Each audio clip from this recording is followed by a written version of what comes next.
Breaking news పెను సంక్షోభం దిశగా పాకిస్తాన్ వెళ్తోంది. ఆర్థిక వ్యవస్థ త్వరలోనే కుప్పకూలే ఛాన్స్ కనిపిస్తోంది.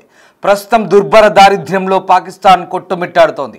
అంతర్జాతీయంగా భారీగా పెరిగిన అప్పులు చేసిన తగ్గని పేదరికం, పాక్ ఆర్థిక సంక్షోభంలో ఉందంటూ ప్రపంచ బ్యాంక్ నివేదిక వెల్లడించింది.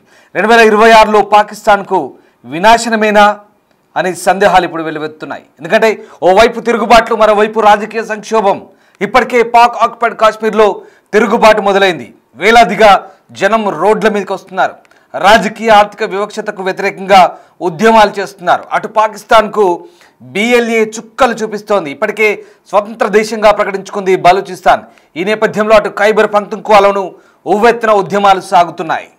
ఇటీవల ఆర్మీ జరిపిన బాంబు దాడుల్లో మృతి చెందిన 50 మందికి పైగా పౌరులతో ఒక్కసారిగా ఆ ప్రాంతంలో ఉద్రిక్త వాతావరణం చోటు చేసుకుంది. ఆర్మీకి వ్యతిరేకంగా జనాలు ఉద్యమిస్తున్నారు. పాక్ సైన్యమే టార్గెట్గా ఇటు తెహ్రీకి తాలిబాన్ దాడులు చేస్తుంది. TTP మెరుపు దాడుల్లో ఇప్పటికే 10ల సంఖ్యలో పాకిస్తాన్ ఆర్మీ సైనికులు మృతి చెందారు. తాలిబాన్లు TLP దాడులతో ఆర్మీ ఉక్కిరిబిక్కిరవుతుంది. ఇక పాకిస్తాన్లో ఎక్కడ చూసినా అల్లకల్లోలమే. ఆర్థిక సంక్షోభం, రాజకీయ అస్థిరత. అల్లకల్లోలంగా మారిన పాకిస్తాన్లో ఇప్పుడు దారిద్ర్యం తాండవిస్తోంది.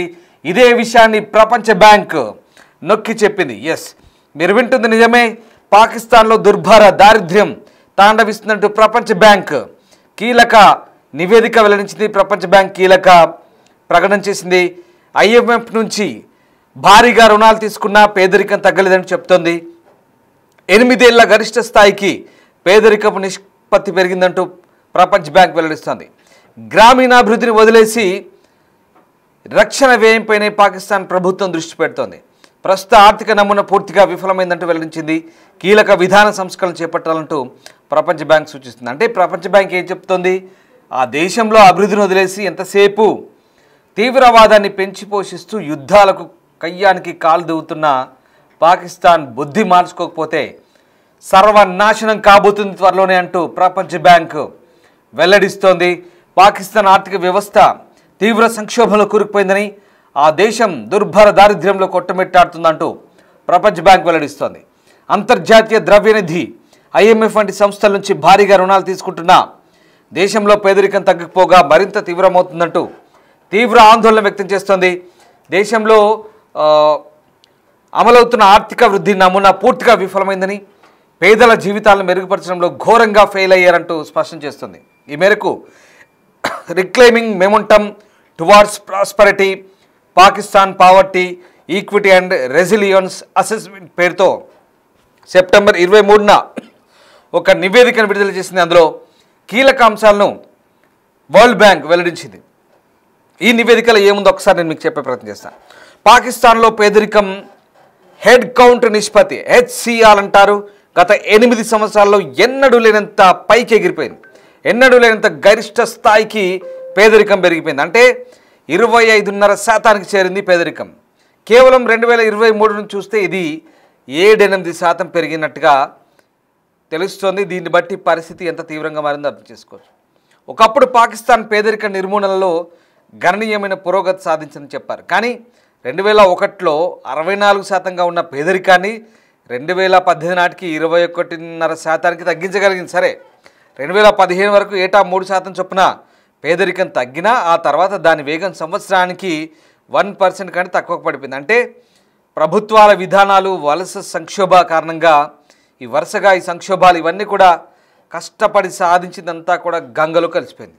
ఎందుకంటే యుద్ధకాంక్షతో భారత్ పైకి కయ్యానికి కాలు దూవుతూ మొత్తం డబ్బంతా రక్షణ రంగాన్ని పెడుతుంది. సరే, రక్షణ రంగాన్ని పెడుతుంది, ఏదో దేశాన్ని కాపాడుకుంటుందా సైనికులు అంటే కాదు. ఆ డబ్బంతా కూడా ఆర్మీ చేతుల్లోకి వెళ్తుంది. ఆర్మీ జనరల్స్, ఆర్మీ అధికారులు డబ్బును పోగేసుకొని కాంట్రాక్ట్లు చేసుకొని విదేశాల్లో తమ కుటుంబాలను పెట్టి $1 బిలియన్ పోగేసుకొని విదేశాలకు తరలిస్తున్నారు. ఇది పాకిస్తాన్ ఆర్మీ తీరు. బహుశా మీరు ఎక్కడ చూసుండరు, ప్రపంచంలో పాకిస్తాన్లో తప్ప ఆర్మీ ఎక్కడైనా ప్రజలకు సంబంధించినటువంటి అభివృద్ధి కార్యక్రమాల్లో కాంట్రాక్టులు చేస్తుందా, ప్రాజెక్టులు నిర్మిస్తుందా, ఎక్కడైనా ప్రజలకు కావాల్సిన అభివృద్ధి నిధులు ఆర్మీ ఖర్చు పెడుతుందా? కానీ పాకిస్తాన్లో ఆర్మీకి అన్ని పవర్స్ ఉన్నాయి. అసలు ప్రజాస్వామ్యబద్ధంగా ఎన్నికైన పాలకుల కంటే ఆర్మీనే పవర్ఫుల్ పాకిస్తాన్లో. పాకిస్తాన్ ఆర్మీ వాళ్ళు ఏది చెప్తే అది. పూర్తిగా అక్కడి ప్రభుత్వాలు ఆర్మీ చెప్పు చేతల్లో నడుస్తాయి. ఆర్మీ ఏది చెప్తే అది, ఆర్మీ ఎంత చేస్తే అంత. అదిగో చూడండి, బలూచిస్తాన్లో ఒక సైనికుడిని ఏ రకంగా కొట్టుకుంటూ తీసుకెళ్తున్నారో ఆ దృశ్యాలు చూస్తే మనకు అర్థమవుతున్నాయి. చాలా దారుణమైన సిచ్యువేషన్. కట్టేసి కొట్టుకొని తీసుకెళ్తున్నారు, తన్ని తరుముతున్నారు. మరొక బాక్స్లో చూడండి, గతంలో బలూచిస్తాన్ ప్రావిన్స్లో క్వెట్టా దగ్గర ఒక పాకిస్తాన్ ఆర్మీకి చెందిన వాహనం వెళ్తుంటే దాన్ని ఏ రకంగా అడ్డుకొని తన్ని తరిమేశారో, అలాగే బాంబులు పెట్టి పేల్చివేశారో, అలాగే అడ్డుకొని అట్నుంచి అటే వెనక్కి తిరిగి పంపుతున్నారు. అవన్నీ మనం ఆ దృశ్యాలు, ఫైల్ షాట్స్ అవన్నీ గతంలో జరిగినవి. ఇక ఖైబర్ పఖ్తూన్ఖ్వా చెప్పాల్సిన పని లేదు. తెహ్రీక్ తాలిబాన్ అటు ఖైబర్ పఖ్తూన్ఖ్వా ప్రావిన్స్లో తాలిబాన్ ఆఫ్ఘనిస్తాన్ వైపు ఉన్నటువంటి ఆ ప్రాంతంలో అక్కడ గొడవలే. ఇక బలూచిస్తాన్ అంటే సపరేట్ అయిపోయింది ఆల్రెడీ. సపరేట్ దేశం కావాలంటూ వాళ్ళు జెండాను సపరేట్ పెట్టుకున్నారు, సపరేట్ దేశంగా ప్రకటించుకున్నారు, ప్రత్యేక చిహ్నాన్ని ఏర్పాటు చేసుకున్నారు, ప్రత్యేక పరిపాలన అన్నారు. మమ్మల్ని అందరినీ గుర్తించండి అంటూ ప్రపంచ దేశాలని వాళ్ళు కోరుతున్నారు, ఐక్యరాజ్యసమితితో సహా. ఇటు పాక్ ఆక్యుపైడ్ కాశ్మీర్లో ఇప్పటికీ అల్లకల్లోలమే, అక్కడ గొడవలే. అక్కడ తెహ్రీక్ తాలిబాన్ పాకిస్తాన్ అక్కడ ఉంది. మొత్తం మీద నలుమూలల పాకిస్తాన్కు ముచ్చెమటలు పట్టిస్తున్నారు పాకిస్తాన్ ఆర్మీని. ఇంత జరుగుతున్నా పాకిస్తాన్లో భారీ వర్షాలు కురుస్తున్నా, వరదలు వచ్చినా, జనాలు కొట్టుకుపోతున్నా, చస్తున్నా, అక్కడ దేశంలో తినడానికి తిండి లేకపోయినా వీళ్ళకి మాత్రం యుద్ధాలు కావాలి. ఇప్పటికీ భారత్తో కయ్యానికి కాలుతున్నారు. ఇప్పటికి కూడా మొన్న IMFతో బతిమాలి, వేరే యూరోపియన్ దేశాలతో చెప్పించుకొని బతిమాలి అక్కడ $8 బిలియన్ ప్యాకేజ్ తెచ్చుకొని ఏం చేశారు ఆ డబ్బంతా అంటే మళ్ళీ ఆర్మీకి తగలబెడుతున్నారు. అంతా రక్షణ రంగానికి పెడుతున్నారు. సరే, రక్షణ రంగాన్ని పెట్టి ఏదైనా అత్యంత అధునాతన ఆయుధాల సంపత్తి సమకూర్చుకొని డెవలప్ చేసుకుని అది కాదు, అంతా ఆర్మీ చేతులకు వెళ్ళి ఆర్మీ పాలకులంతా కూడా దాన్ని బొక్కి విదేశాలకు వెళ్తున్నారు. చాలా దారుణమైన సంక్షోభంలో ఉంది పాకిస్తాన్. వాస్తవానికి అక్కడి ప్రభుత్వ విధానాలు పేదరిక నిర్మూలన కోసం గ్రామీణాభివృద్ధిపై దృష్టి పెట్టాల్సింది పోయి పాకిస్తాన్ ప్రభుత్వం రక్షణ రంగ వ్యయాన్ని పెంచుకోవడం పైన అధికంగా దృష్టి సారించిందంటూ ప్రపంచ బ్యాంక్ కూడా అదే తిడుతున్నారు. దేశ జనాభాలో 42% ఉన్న మధ్యతరగతి వర్గాలు కూడా పూర్తిగా ఆర్థిక భద్రతను సాధించేందుకు తీవ్రంగా పోరాడుతున్న పరిస్థితి. ఇది కేవలం పేదల సమస్య కాదు, దేశ ఆర్థిక వ్యవస్థ పునాదులే బలహీనంగా ఉన్నాయంటూ చెప్తున్నారు. గతంలో విజయవంతమైన ఆర్థిక నమూనా ఇప్పుడు పరిమితులు చేరుకుంది. చిన్నపాటి ఆర్థిక కుదుపులకి ప్రజలు తిరిగి పేదరికంలో జారిపోయే పరిస్థితి ఏర్పడింది. ముఖ్యంగా కరోనా తర్వాత దేశాన్ని అతలాకుతలం చేసిన వరదలు, రికార్డు స్థాయికి చేరిన ద్రవ్యోల్బణం, ఆర్థిక అస్థిరత, వరుస సంక్షోభాలు పాకిస్తాన్లోని వ్యవస్థలోని బలహీనతలను బయటపెట్టినట్టుగా కనబడుతోంది. ఇక ఈ క్లిష్ట పరిస్థితులు బయటపడాలంటే పాకిస్తాన్ ప్రభుత్వం సంస్కరణలు చేయాలంటూ ప్రపంచ బ్యాంక్ చెప్తోంది. సంస్కరణలు చేయాలంటే పాకిస్తాన్ చాలా జాగ్రత్తగా వ్యవహరించాలి, పేదరికంలో అసమానతలు తొలగించాలి, సమర్థవంతంగా ఎదుర్కోవాలంటే ఒక రోడ్ మ్యాప్ చేసుకోవాలి, ఎక్కడెక్కడ అభివృద్ధి ఉంది, ఎక్కడెక్కడ లేదు, ఎక్కడెక్కడ అవసరము నిధులు అని చూసుకోవాలి. సపోజ్ చెప్తాను, బలూచిస్తాన్ ప్రావిన్స్లో అభివృద్ధి లేదు. అభివృద్ధి అంతా కేవలం పంజాబ్లో ఉంది, సింధులో ఉంది. ఎంతసేపు చూస్తే లాహోర్, ఇస్లామాబాద్ ఇటువైపే తిరుగుతుంది తప్ప ఖైబర్ పఖ్తూన్ఖ్వా సైడ్ లేదు, బలూచిస్తాన్ లేదు. POKలో పేరుకే ప్రత్యేక ఆజాద్ కాశ్మీర్ అని చెప్తారు, కానీ పవర్ అంతా ఇస్లామాబాద్ నుంచి, పెట్టుబడులు అక్కడ ఏమి ఉండవు. అభివృద్ధి అంతా కేవలం పంజాబ్ రాష్ట్రంలోనే ఉంటుంది, పాకిస్తాన్ పంజాబ్లో. సింధులో మాత్రమే ఉంటుంది, అంటే ఇస్లామాబాద్, లాహోర్, కరాచీ చుట్టే తిరుగుతుంది. ఇక్కడే ఉంటారు, ఉన్న కొద్ది మంది చేతుల్లోనే సంపద ఉంటుంది. ఇది ఇంకెక్కడ సమానత, ఎక్కడ అసమానతనే. ఇంత జరుగుతున్నా కూడా పాకిస్తాన్లో ఇంకా అక్కడ ఇప్పట్లో సెట్ అవ్వదు. మీకు తెలిసిందే, రొట్టె కోసం, రొట్టె చేసుకునే పిండి కోసం ఎంతలా తన్నుకున్నారో మీకు తెలిసిందే. కాఫీ పొడి, టీ పొడి కొనుక్కోవద్దు, తాగొద్దు, టీ తాగొద్దు అంటూ ఆ దేశ మంత్రి స్వయంగా గతంలో చెప్పిన మాటలు మనం మర్చిపోలేదు. ఇది పాకిస్తాన్ పరిస్థితి. పాకిస్తాన్ ఇంకా దారిద్ర్యంలో కొట్టుమిట్టాడుతుంది.